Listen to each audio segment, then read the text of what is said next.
Hey, Why? what's Why? up, Josh? Why does that sound like a surprise?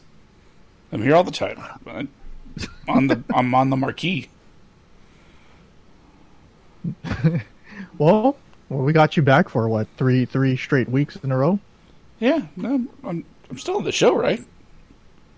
Yeah, The stickers still say Josh and Ben, right? I think so. I Yeah. mean, I did do new graphics at the last minute. Well, I'm still here. Some things have come up for a little while, but being a single parent, that's expected sometimes. But yeah, here we are, end of the year. Major event coming up before we come back from break. So of course we're going to cover that New Japan Wrestle Kingdom, but we also get to do our end of the year list, and it's been a pretty good year.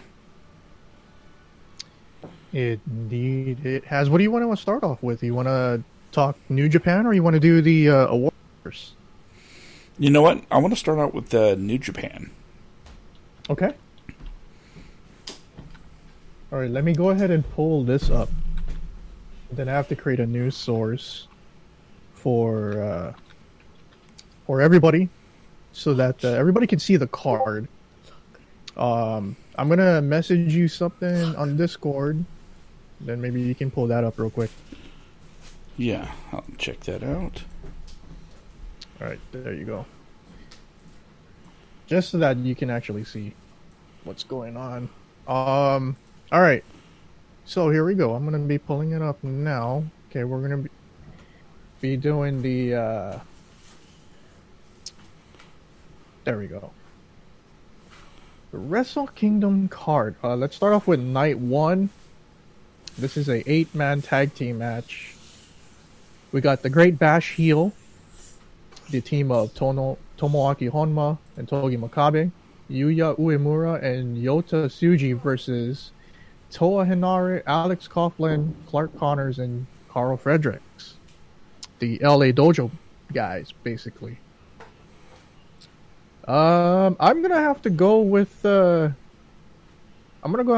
old school guys on this match. Really? Yep. Any particular reason? I think I don't know. I think Honma and Makabe, I mean, they're getting up there. I mean, you see, on this event, we're gonna have somebody retire, and I think Yuji Nagata is very close to retiring soon as well. I think, I don't know, man. I just think that these guys being at the biggest event of the year, I don't see these veterans losing in the match opener because they're facing Hinare and 3 LA Dojo Young Lions. It'll be surprising if they win, but I just don't expect the veterans to drop the match at all. Well, I'm going to go with my usual philosophy of if I'm behind somebody, I'm behind somebody. And I don't bet against Honma and Makabe. Not going to happen. All right. Just so you guys know, you guys can hit us up in chat. Please use the Periscope chat. We got the Periscope link. If you guys are watching through Twitter, you go ahead and click on the video, and it'll bring you to the Periscope stream, and you can hit us up. Hit us with the hearts. Hit us up with questions. And since I sent the link to Josh, maybe Josh can go ahead and monitor chat while I handle all the hardware. What's that? Said I'm on it. All right. Chat. So you're gonna go with the young guys? I am going with Great Bash heel. Okay. And company. Right on. Okay. Next, second match, we got the team of Tenkozy. Got Hiroshi Tenzan and Satoshi Kojima versus Yuji Nagata and Nanabu Nakanishi again. all of these guys I expect to retire in the next couple of years. They all basically came in together. Um, I'm gonna go with Kojima and Tenzan.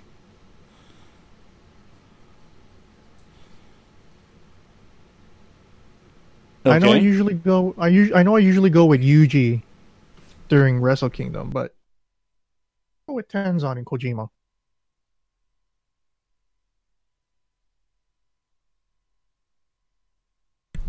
I will also be going with Tenzan and Kojima. Sweet. You almost made me change my mind Oh yeah. just to go against you, but no, I can't. All right. Next match, 8-man tag team match with Norio Honaga as a special guest referee. We got Jushin Thunder Liger in his penultimate match against Tatsumi Fujinami, the Great Sasuke and Tiger Mask, versus Naoko Sano, Shinjiro Otani, Tatsuhito Takiyawa, and Ryosuke Taguchi. I'm gonna go with Team Liger. God, man. I'm not going to, pick against Jushin Thunder Liger. And Tiger Mask? Yeah, I'm definitely going Liger Steam. Nice. Okay. Match number 4. Los Ingobernables de Japón, the team of Evil Sonata, Shingo Takagi, and Bushi taking on Suzuki Gun, Minoru Suzuki, Taichi, Zack Sabre Jr., and El Desperado. Why don't you go pick first? Okay, because it seems almost like I'm copying all of your picks. But I know we're probably going to differ on this one because you are a Los Ingobernables de Japón mark, and I am, not. So I'm picking Suzuki Gun because, Minoru Suzuki and Zack Sabre Jr. I'm going with LIJ all day, every day. Oh, wow. What a surprise. I think I know who you're going to pick in this match. We got Chaos versus Bullet Club. Chaos consists of Hiroki Goto, Tomohiro Ishii, Toru Yano, and Yoshihashi versus Bad Luck Fale, Chase Owens, Kenta, and Yujiro Takahashi. I'm going to go with Bullet Club for life. Bullet Club for life. It's funny how that used to mean something. But now Toru Yano is going to just... How do I put this? Win. Yeah. Yano, Ishii, Goto, Yoshihashi. The winners. Chaos. All right. Match number 6. It's for the IWGP Tag Team Championship. Gorillas of Destiny, Tamatonga and Tongaloa, versus the team of Juice Robinson and David Finlay, aka Finjuice. Who you got? Oh, this is a tougher one because I love David Finlay and Juice Robinson. He's grown on me over the last several months, maybe over the last year. This was a really good year for Juice.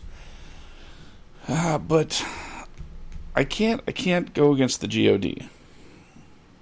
So I'm picking GOD. Interesting.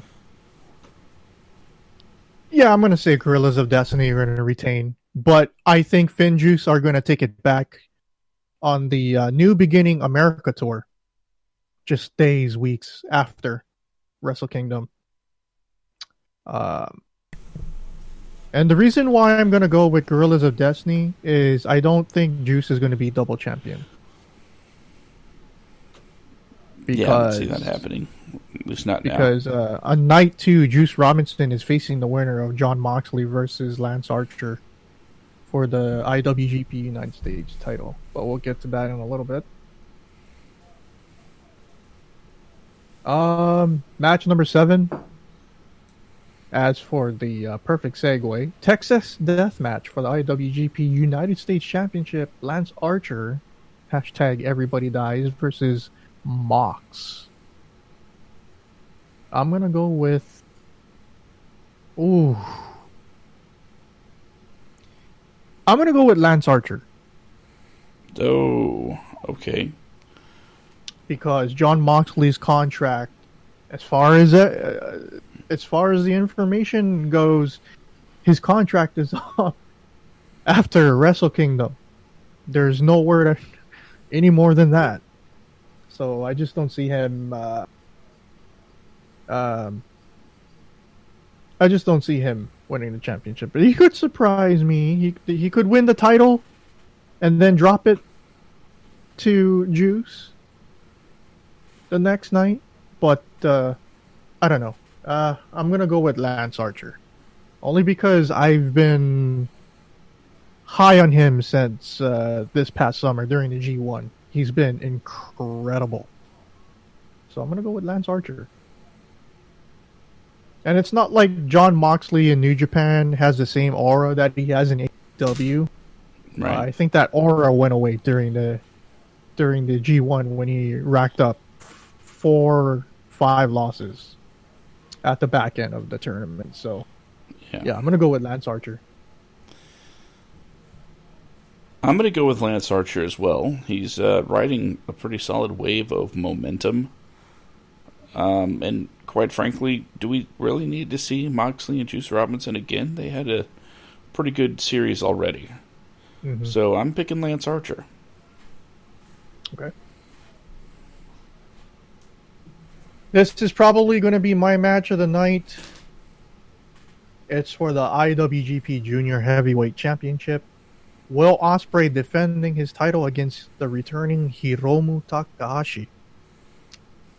And I'm going with Hiromu-san. Takahashi all the way. That is quite the dilemma, isn't it? Yeah. Returning Takahashi or the reigning Will Ospreay. Best in the world-ish. Yeah, I hadn't decided who was going to win this yet. But I'm going to have to... By the way, these three matches here are all 60 minute. Actually, I think this is a 60-minute time limit match. And then the next two matches are no time limit, I believe. I'm going to go with Takahashi. All right. Co-main event for night one: Jay White versus Tetsuya Naito for the Intercontinental Championship. Winner of this match will be heading into night two as the Intercontinental title with the chance to be double champion. Who you got? I'm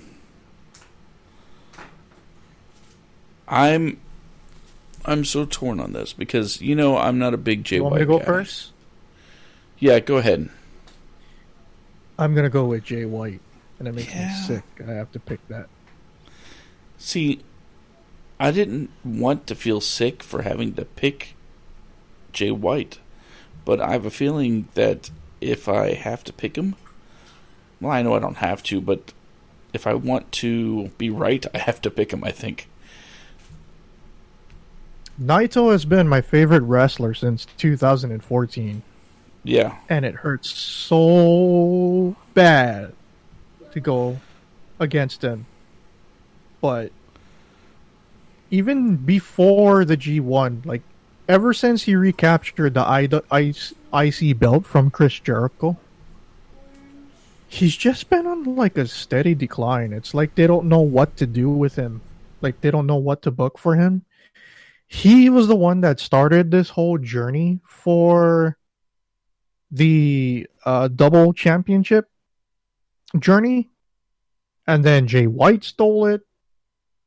and then Kota Ibushi wanted a part of it, and then against wanting to do it, he's basically forced into it. Okada entered it, so now Okada wants the IC belt too.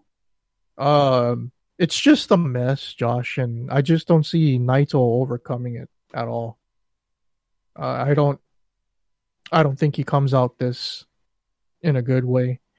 He needs a boost, and hopefully he gets a breath of fresh air during the American tour for New Beginning. So I'm gonna go with Jay White. It hurts.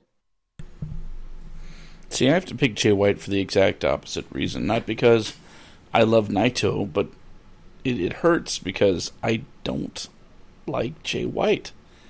I'm just not a fan. I don't deny the guy's talented and whatever, but he's not my guy. Right.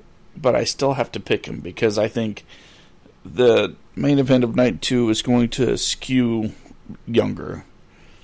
And for that, I have to go with Jay White. Okay. Main event for night 1. IWGP Heavyweight title. The winner of the G1, Kota Ibushi, facing Kazuchika Okada. Who you got? I'm going with Kota.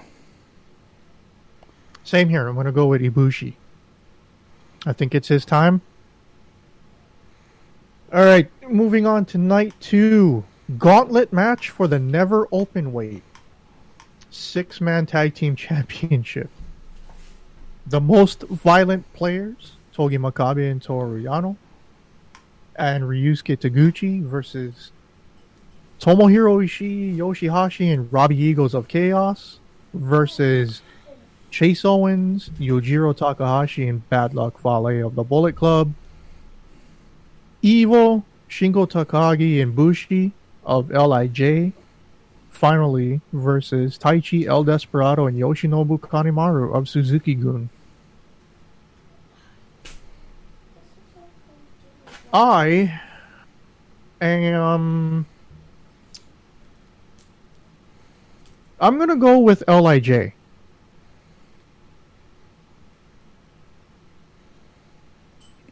Okay. Only because Naito is not... there's got to be some balance there. So I'm going to go with LIJ being the 6-man tag team champions.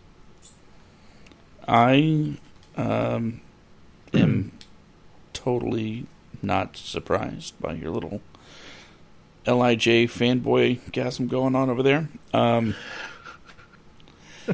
I'm going to pick in a... We'll call it from a subjective point of view, and in no way related to favoritism, the most violent players. Okay.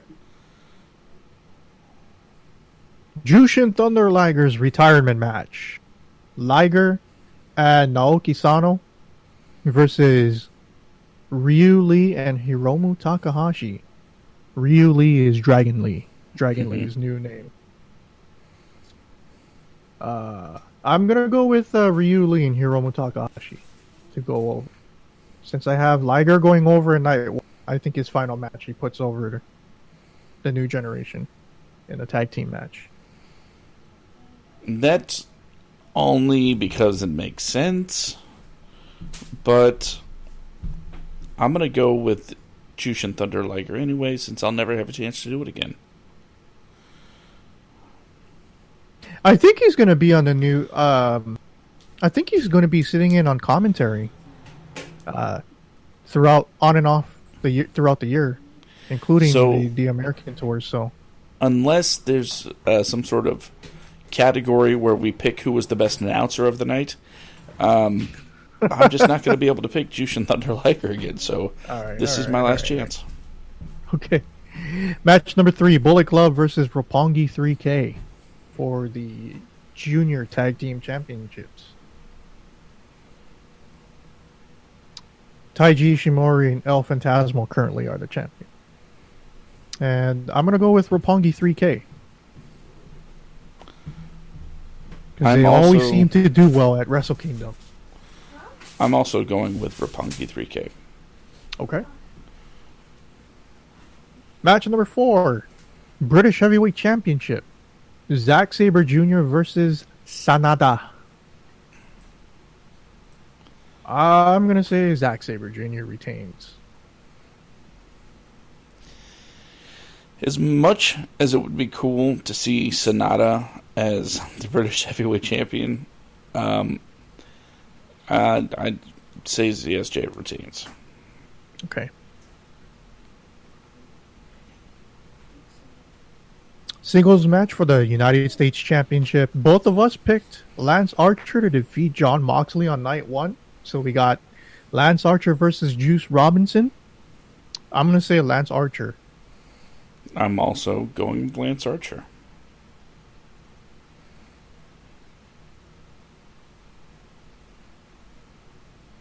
All right. Dark horse match of the night for me in this one. Match number 6. The Never Openweight Championship.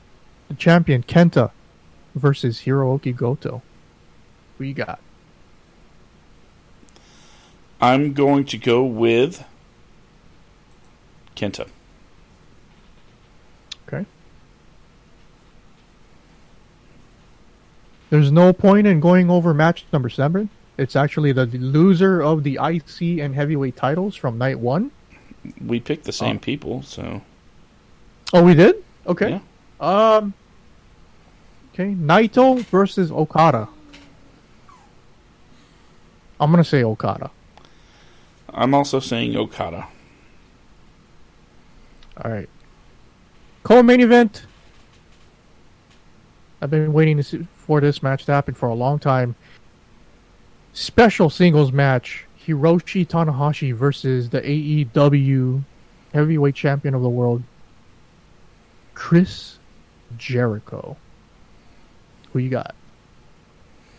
Is this a time limit match? I believe 60. Then I will say this match goes the distance. You say a tie? Yeah. Ooh. I think they're going to be very loose with the rules in this match, because that's just how they've been doing Chris Jericho. So I see Jericho going like 26 minutes, and I see Jericho beating Tanahashi, but he beats Tanahashi pretty bad, to the point where Jericho will continue to do spots in New Japan.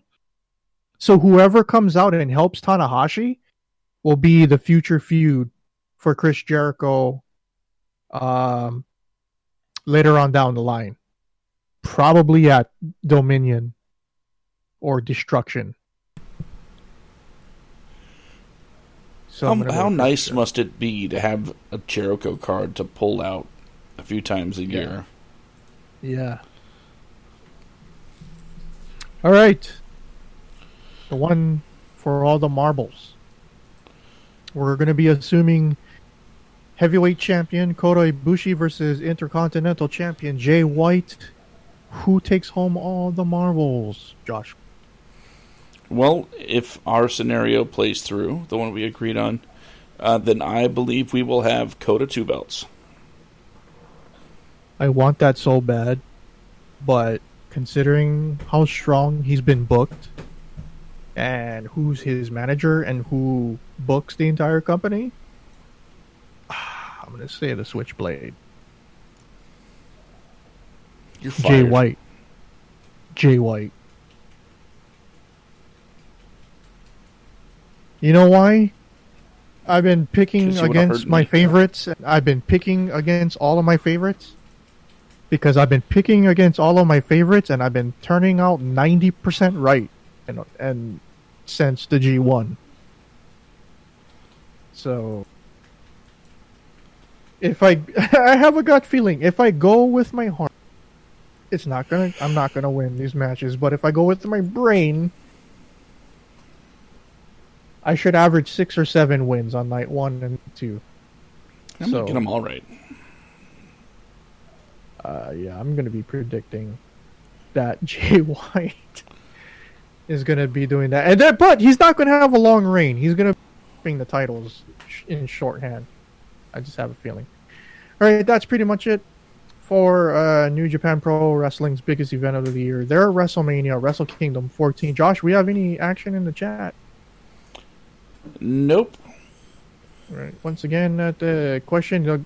If you guys have any questions, if you guys are watching, I see we have 3 viewers. I'm assuming one of them is you, Josh. Go ahead and click the heart button. Give us some love. And if you guys have any questions or want to talk wrestling, please hit us up in the chat. All right. Let's go with our... Let me see. Let me scroll up in the DM. Was it during the DM? Yeah. Okay. I think I scrolled way too far. Live see. podcasting, There we go. folks. Let's start from the bottom of the list all the way to the top. All right. Okay. No. Let's put ourselves in here because we can talk about it for 2 to 3 minutes before we actually make a decision. All right. Let's start with Best Wrestler of the Year 2019 for the men. Would you like to go first? The best wrestler of the year for the men. Well, I'll tell you who it's not. And this is a guy that's probably going to get a lot of love on a lot of different people's list. But it's not Seth Rollins. He'd bust some people's bubbles. But no. He's not even in my top 5. Nor mine.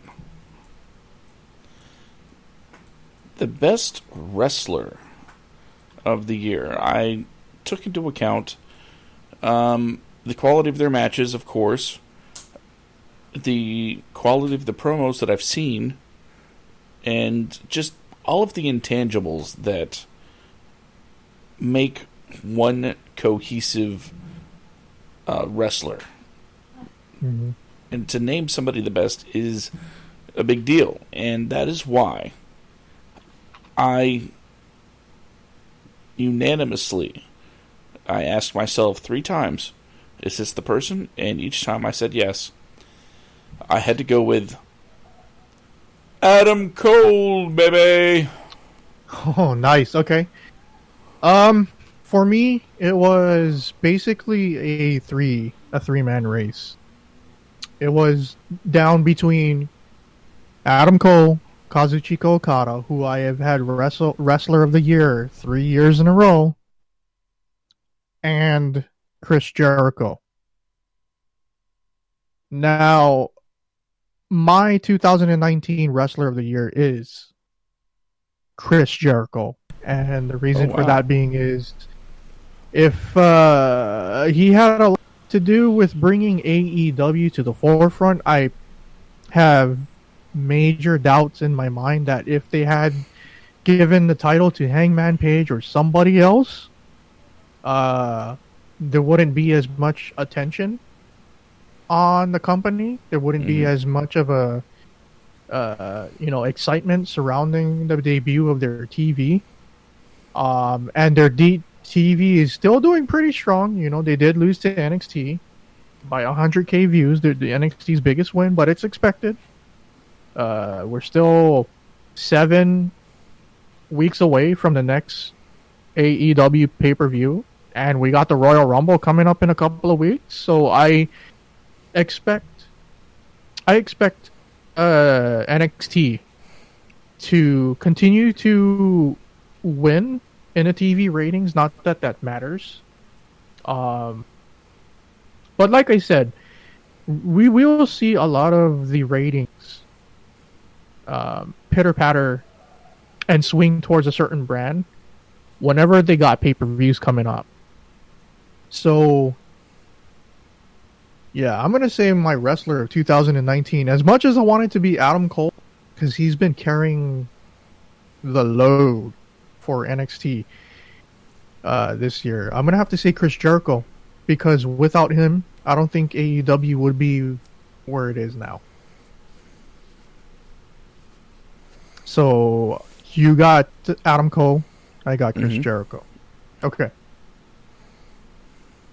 Award number 2 is the best women wrestler of 2019. Excuse me, women's wrestler of 2019.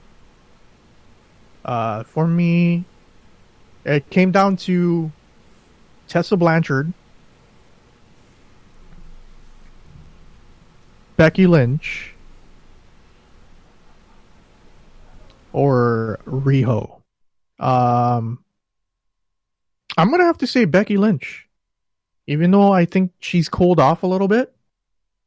And even though Tessa has done amazing things, she's basically being booked the same way as Daniel Bryan, where she's been wrestling against men for the last half a year basically, but she always comes out on the losing end, like so close to winning championship matches, and she's gonna get another chance at the Impact Heavyweight Championship in a couple of days. But as much as I was really hyping up Tessa, I do think that Becky had an overall strong year. Riho has had an impressive year, but like I said, I gotta be real. As much as I love Riho, she's only a champion because of the situation. I don't know if I think you will agree with this. Kylie Ray was supposed to be the face of that division, of the face of that company. Yeah. Stuff happens. She did not end up staying there. They had to scramble. Awesome Kong was dealing with some stuff, and she couldn't wrestle at the beginning of the whole thing. And now she's starting to get on TV. There's a whole bunch of other women that have not been able to get on TV until as recent as 2 weeks ago. And thank God, Chris Statlander. I'm telling you, Josh, right now, Chris Statlander will be the 2020 Women's Wrestler of the Year. Take it to the bank. Remember this. Send it back to me if I'm wrong. But this year, Becky Lynch. Who you got? Well, for me, it was pretty easy. It was a runaway train. This person showed up each and every week and entertained the crap out of me. And so, of course, it's going to be Carmella. Your mic cut off. Did it? Yeah, it legit. I thought you said Carmella. I did. What? Is that a serious answer? Or are you Absolutely not. okay? Thank God. No, I thought you were going to say Dana Brooke. I would have picked Dana Brooke over Carmella, but hey, at least Carmella had the hanging out with R-Truth thing going for her. But I can take a guess that you're going to say Bailey. A close second. A complete attitude change, new look. She changed it up, but I think it came a little too late in the year for it to really mean anything for 2019. But I did stay within WWE, and I'm giving it to Becky Lynch because not only did she come out this year riding the success from last year and put on some good shows, cut some good promos, she basically became the face of WWE. She became the biggest star in the company in 2019. And for a woman to do that on wrestling's biggest stage is quite the accomplishment. So I'm going with the man, Becky Lynch. All right. Our next award, Best Tag Team of 2019. Josh, you want to take this one? Sure. Unfortunately, this isn't like, what was it, 2016, 2017, where it was a neck-and-neck battle between the Revival and the Young Bucks, and, it was something that could be debated. But here we are in 2019, and guess what? Nobody really stands out as far as the indies versus the big shows on TV. Young Bucks aren't exactly. I mean, they're just as good as they've always been, but we're not getting the huge matches that we're used to out of these guys. Maybe because they're, I don't know. Maybe because we're seeing them more than ever. Mm-hmm. It's getting a little saturated. But I do think there's a team that really stood up and took notice and made everyone take notice, and that is the Undisputed Era. Became a dominant force in 2019, and if we had a faction category, they would probably win that one for me too. But right now, the Undisputed Era, to me, were the best tag team of 2019. All right. For me, the best tag team, without a doubt, they've come so far in a span of 12 months. I am going to say Private Party. Private Party. I learned about Private Party at the beginning of 2018. I've checked them out at Capital Wrestling. I've checked it up at House of Glory, House of Hardcore, a couple of other indie promotions. And it wasn't until when they started wrestling the Young Bucks and the Lucha Brothers, right around between All In and All Out earlier this year, and before they actually signed with AEW, I'm thinking these guys are basically, if you take when they were still in NXT, if you take the Street Profits, but take the leash off of them, it's Private Party. And I think Private Party is going to have a massive year in 2020. And no team impressed me.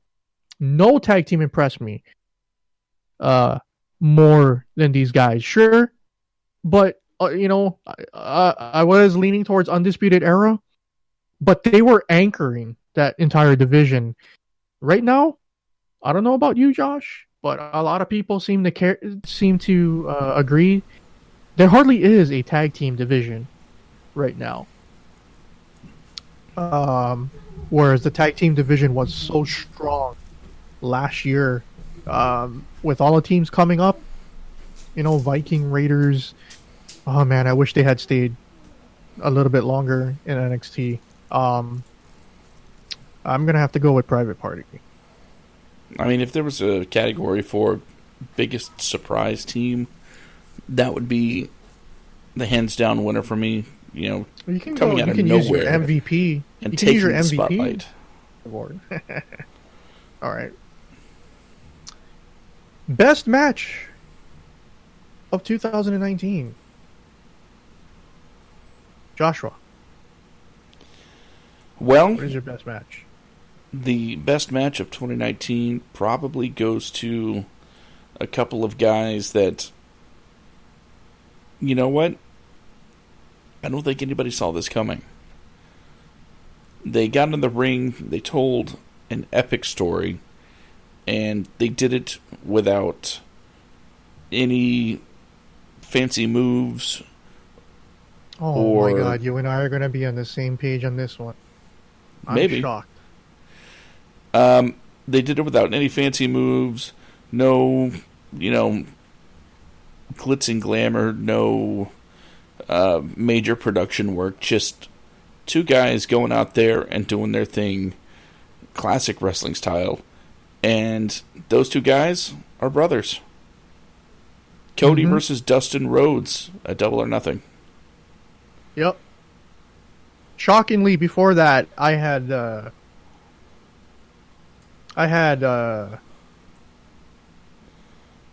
who was it? It was Kota Ibushi versus Tetsuya Naito as my top match of the year until that match happened between Dusty and Cody. And I was like, you know what? This match had the strongest story, built story. That was organic. It felt real. It wasn't about wrestling. It was about, to me, it was like about legacy Yeah. for me. It felt like a movie. Um, I can't believe we chose the same. Weird. Excuse me. All right. Best pay-per-view of 2019. I'm gonna go first on this one. G1 Climax. Aw, that's a cop out. I'm just gonna go with the finals. The finals Okay. itself was amazing. Okay, that's better. Not the whole event. Okay. If you want, okay, I think yeah, that is kind of a cop out. Wrestle Kingdom 13, or actually, you know what? I'm looking at my notes. I actually have a tie. It's between Wrestle Kingdom 13 and All Out, Double or Nothing.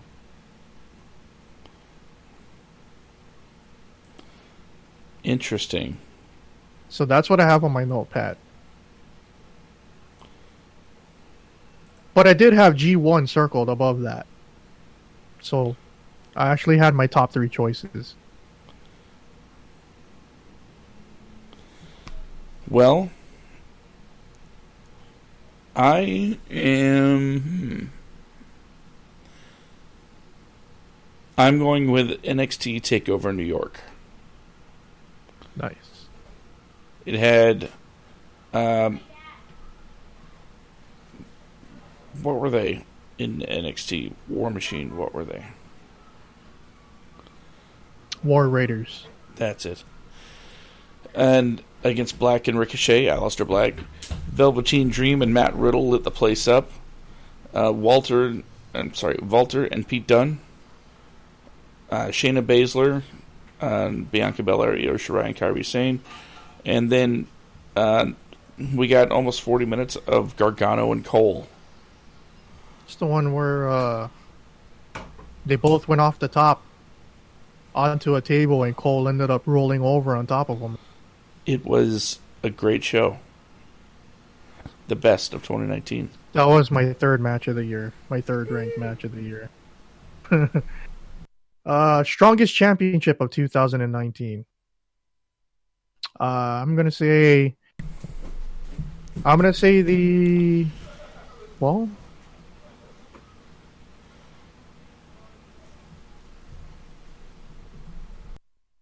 Okay, I can't pick AEW, even though the championship's been in existence for 6 months.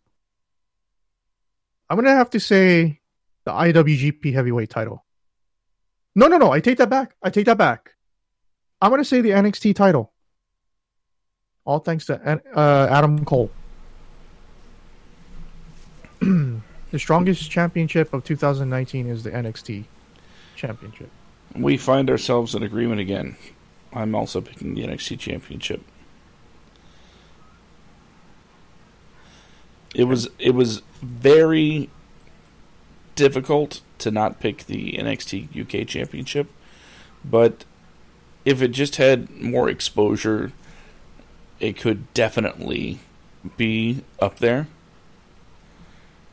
Because every time that thing is defended, it's defended in a super high caliber match against some of the best wrestlers in the world. But the NXT Championship is being carried by Adam Cole, and it has had such a great year for defenses. So I'm going with the NXT Championship. All right. The next award is the Most Valuable Player of 2019. It can be anybody from any brand or promotion. Who is your MVP of 2019, Josh? You know, we talked about him a little bit earlier. You named him the best wrestler of 2019. I did not. But I can't help but admit that his contributions to his company have made the difference. Chris Jericho. He has, through name recognition alone, helped carry AEW to be a competitor in the primetime wrestling market. And don't get me wrong, Omega, Cody, Bucks, they bring their fans. But Chris Jericho has brought a lot of people to the table when it comes to viewers. And I don't think that can be understated. Chris Jericho is the MVP. I fully expected you and I to flip-flop here because while I went with Jericho for Wrestler of the Year and you went with Adam Cole, I'm going with Adam Cole for my MVP of the year. Echo everything we both said about him. And let's face it, a true MVP goes out there and performs on NXT. Then they perform on SummerSlam. And then they wrestle against Daniel Bryan and Seth Rollins on Raw and SmackDown. Back to back to back to back. And Never steals got to the go show home. almost every damn time. Oh, yeah.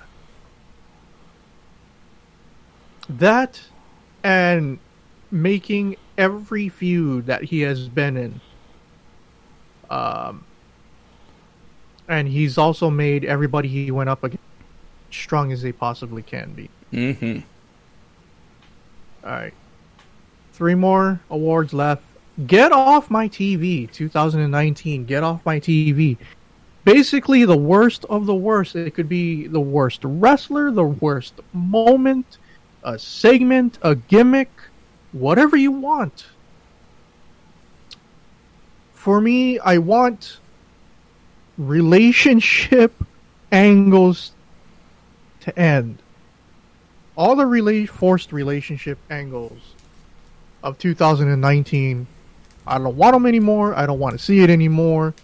The Bobby Lashley and the cuckold thing, threesome, they try to force an angle with Baron Corbin and Lacey Evans because of the shove down our throats with Seth Rollins and Becky Lynch, yada yada yada.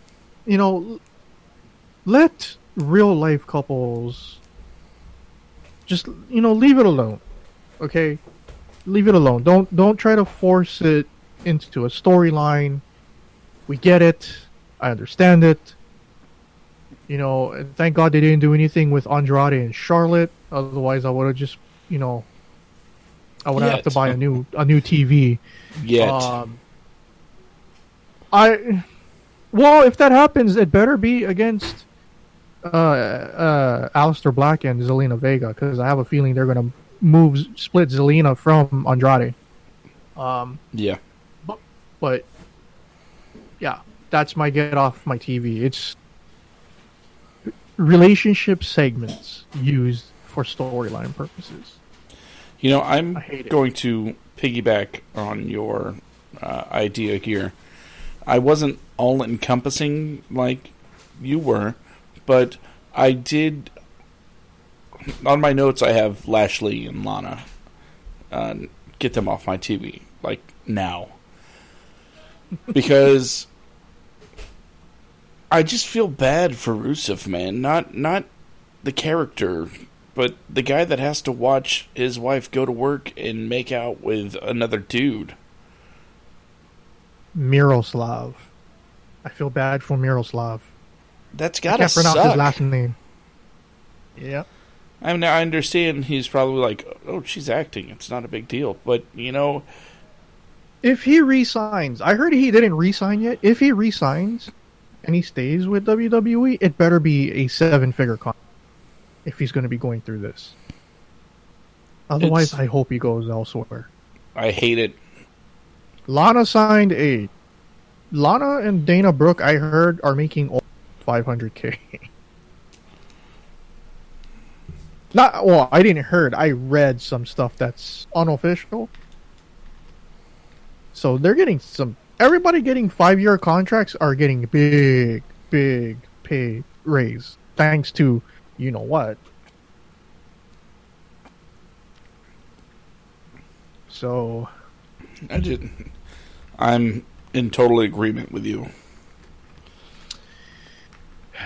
the moment of 2019 for me is what was it? October 2nd. The debut of AEW. It was. I never felt excitement and anticipation like that since All In, the first All In event. I think that for me, that is the biggest moment of 2019. I was so excited hearing and seeing Tony Schiavone behind the mic again on live TV. Him with JR. That night was magical and everything. Mox, everything. They need to get back to that. It was simple. It had an old school feel. And I don't know, after October, when the beginning started, they kind of shifted away from just going from match to match to match. And they said that they were not going to have any invisible camera segments backstage, but they have like 3 of them already in December alone. So they're kind of starting to go back on their words a little bit. The women's division is only starting to get there.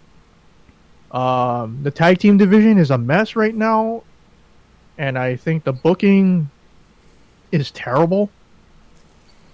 I don't think this is just me. Like I said, what the hell do I know? I'm just a wrestling geek. Okay, I'm not a wrestler in the business, but I think there might be a little bit of I think there's a conflict of interest when you have active wrestlers who are currently executive vice presidents who also have booking control, and you can actually see it.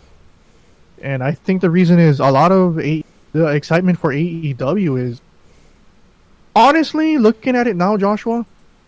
If the Elite were holding all the titles, honestly, I think it would have been a better situation.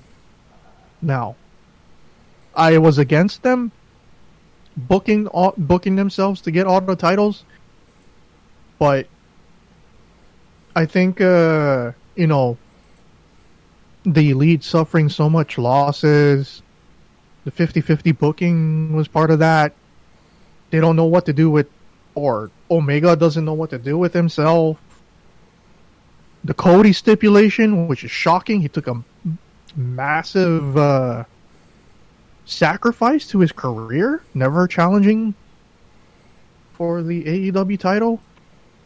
I didn't like that at all, but I will never forget the debut of Dynamite. I was so excited for it. So that's my moment of 2019. That is a pretty epic moment, man.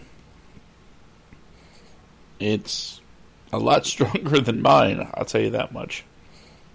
Let me guess. The Twitter love affair between Dana Brooke and Batista? Yes. I'm kidding.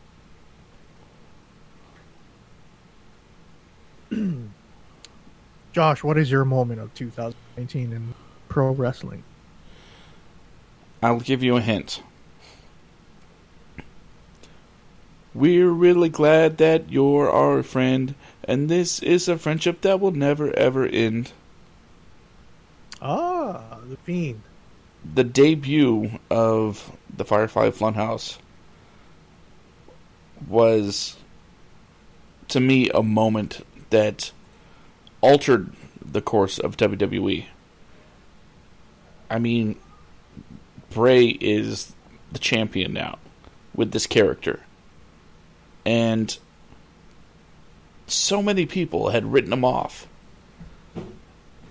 But just the fact that this one character marks a drastic change in how the booking has been going, as far as that goes. To me, I think makes it the biggest event in the long run when it comes to how the company is going to be run. Because I of course don't have any quote unquote insider information or anything like that, but I just don't see that as being a Vince thing. I don't see Vince having any of his fingerprints on it. So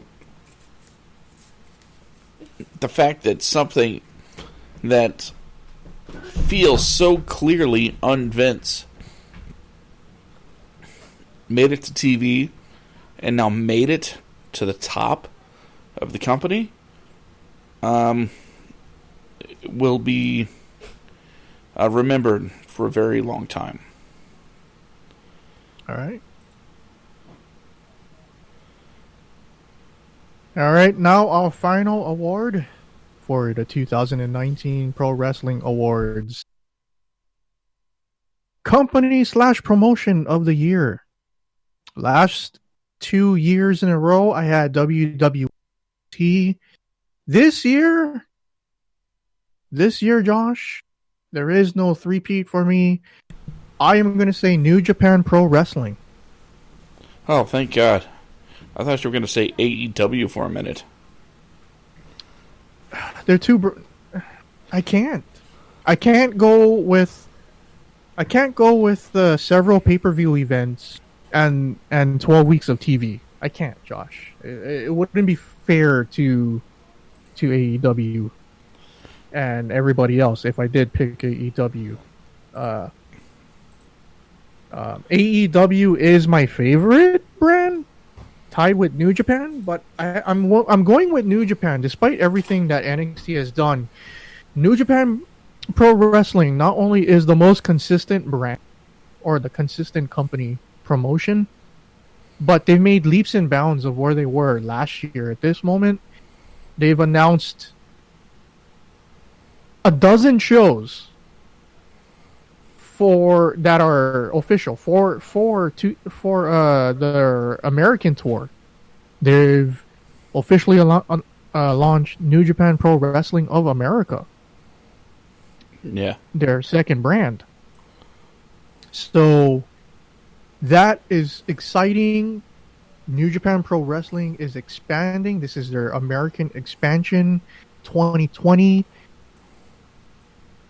AEW is not the only big-time competitor for WWE. New Japan Pro Wrestling is invading. It's entering their turf. We got ourselves a three-way war next year. And I hope that Access TV can capitalize on this and air not just delayed stuff from New Japan Pro Wrestling, but air events live. That's what I look forward to. So New Japan Pro Wrestling, congratulations, you are my company/promotion of 2019, Josh.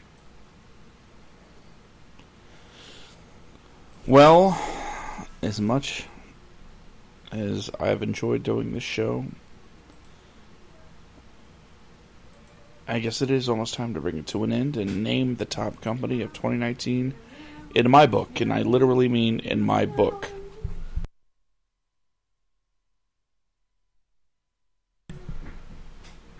And that company is the same company that it's been all along, WWE. To be fair, if if there was a category for worst company of the year, they'd probably win that too. But as long as they have the NXT brand, and I'm not allowed to separate it, they get my vote. They get my top nod for company of the year. Sweet. And All right, if you want me to explain in detail, I can do it in 3 letters. Like I said, NXT. Everything else kind of fell flat. You guys can follow us on Twitter at SkitComic and at YoBroMMO. Go ahead and leave us a like here on not just the podcast up on Twitter and Periscope, but go ahead and leave us a like and a share once we upload it to YouTube later on tonight. We will be back, let me see, in 2 weeks. No, 1, 2. Yeah, we will be back in just under 2 weeks on January 3rd, Friday. Yep, January 3rd on Friday. We will be taking next week off for the holidays. And Josh, anything you want to say besides Merry Christmas and Happy New Year? Yes, as a matter of fact, there is. If you are interested in listening to something Christmassy on Christmas Eve, you can stay tuned to my Twitter, and I will give the exact start time of the 7th annual Semicore Studios Holiday Special. I play music for you guys. I keep it family friendly. I update with Santa tracking, so you can keep track of the big guy and know when it's time to go to bed. Tell stories. I usually do a nice rendition of 'Twas the Night Before Christmas. It's become an annual tradition. A lot of people join us. And the thing is, it's a live show. And it doesn't get made available to download. So to hear it, you kind of have to be there. So stay tuned to my Twitter feed. That's at SkitComic. And I will let everybody know what the exact start time is. All right. With that said, my name is Ben. That's Josh. Happy holidays. And go ahead and watch The Witcher on Netflix. It's better than Game of Thrones seasons 5, 6, 7, and 8. Combined. Peace.